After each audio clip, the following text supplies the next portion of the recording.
Assalamu alaikum wa rahmatullahi wa barakatuh. Germany is being systematically degraded and subjugated by the owners and controllers of global financialized capital. Now, I've been talking about this for quite some time. I was talking about this since at least the start of the war in Ukraine, if not before.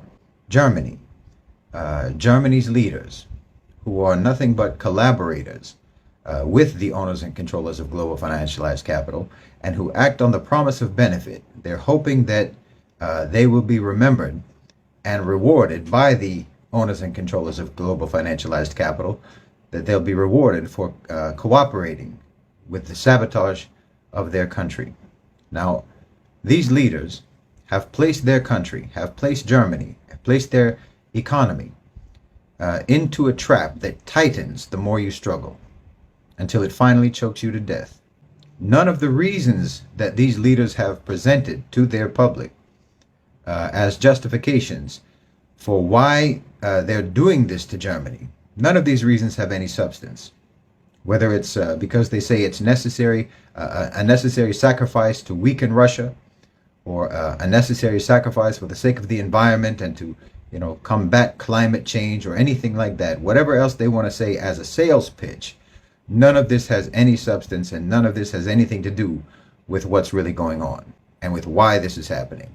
They say that they want to stop their dependence on Russia for energy, but they've closed all of their nuclear power plants, and they've just shifted their energy dependence to more expensive sources like the US and the Khalij. They say that they want to avoid or to eliminate carbon emissions and to promote green energy, but they are importing the dirtiest form of energy that there is, coal, to compensate for the shortages that they themselves are causing for themselves. And of course, these shortages and these increases in energy costs are wreaking catastrophic consequences on businesses in Germany, on the cost of living and the quality of life, and they're suffocating the economy. Manufacturing has been plummeting in Germany month on month for over a year now.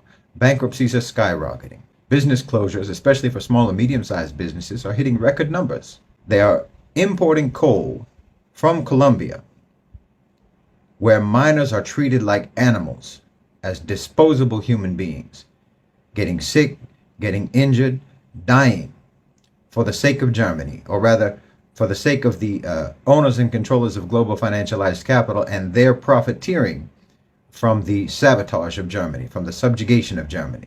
And take note of the fact that Germany is in the process of tearing down one of their biggest wind farms, because they say that there is coal underneath that land, and they want to start mining that coal instead of relying on windmills for their energy.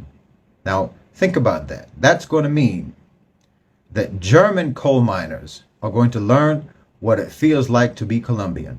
Because anytime the owners and controllers of global financialized capital onshore labor that they have been offshoring, when they bring back to their own countries services and labor that they have been outsourcing, they don't want to see costs increase for them. They don't want to see labor costs increase. They don't want to see a decrease in productivity. That's going to mean that they want that German mine to replicate the conditions of mines in Colombia. Trust me, in 10 years, there won't even be a Green Party in Germany. Environmental concerns won't even be mentioned in public discourse in Germany, because all this talk about the environment, all this talk about climate change, that's particularly hyperbolic in Germany, that only exists for the purposes of justifying this program of destabilization, this program of deindustrialization, this program of subjugation.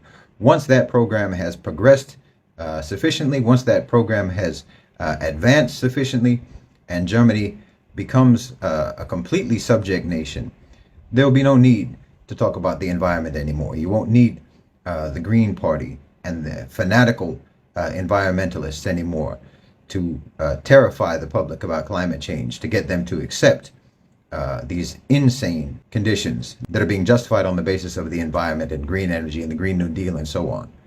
Once that program has been implemented and enforced to a sufficient degree, you won't need those justifications anymore, and they'll go away, and they'll come up with something else. They want to degrade Germany. They want to deindustrialize Germany. They want to humiliate Germany.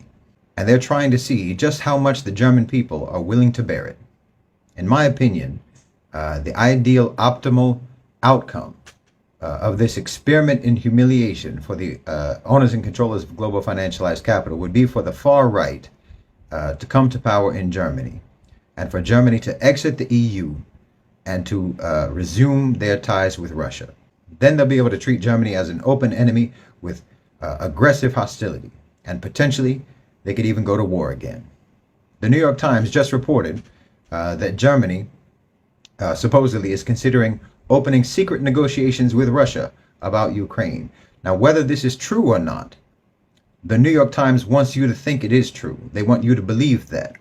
That is implanting doubts and suspicions about Germany and about Germany's intentions and about Germany's reliability as a team player in Europe.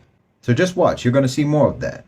The media is helping to direct the whole trajectory of this project. There are headlines proclaiming that Germany is the sick man of Europe. This is an attack on German pride. This is psychological warfare playing out in the headlines of mainstream media. Germany is the sick man of Europe for no reason. Not because it was made sick, not because it was injected with a virus that caused cascading economic collapse. And let's not mention the fact in the mainstream media, let's just avoid talking about the fact that if Germany is sick, then that means that Europe is on its deathbed. Germany is the economic heart of Europe, and if that heart stops beating, Europe dies. No matter how much America would like you to believe it, no matter how much America would like Poland to believe it about itself, Poland is not going to be able to act as a pacemaker to keep Europe alive. If EU countries are laughing at Germany now, then that laughter is just a prelude to weeping. As I've said many times, the West allowed a parallel power structure in the private sector to grow and metastasize until it surpassed and usurped and commandeered state power. And this private sector power structure is not loyal to any nation. The owners and controllers of global financialized capital are their own nation, and only the national interests of this nation matter. It's a floating empire, unfixed to any geographic borders. And they view everyone as disposable serfs and slaves, whether they live in the global north or in the global south. And they will happily cannibalize their own populations without the slightest hesitation, and that's what they're doing. You know, in some parts of Europe, in the old days, they used to actually throw old people off cliffs if they became too feeble, if they became too weak to contribute. They would throw them off of a cliff if they felt that they had become a burden or that they had become obsolete in some way. Well, that's essentially what they're doing now. They're throwing you off a cliff. Workers, small businesses, the lower class, the middle class, they're throwing you off a cliff because you have no function for them anymore. I'm telling you, there's cultural and civilizational continuity in what's happening. There's continuity in this brutal disregard for what are deemed by them to be superfluous populations.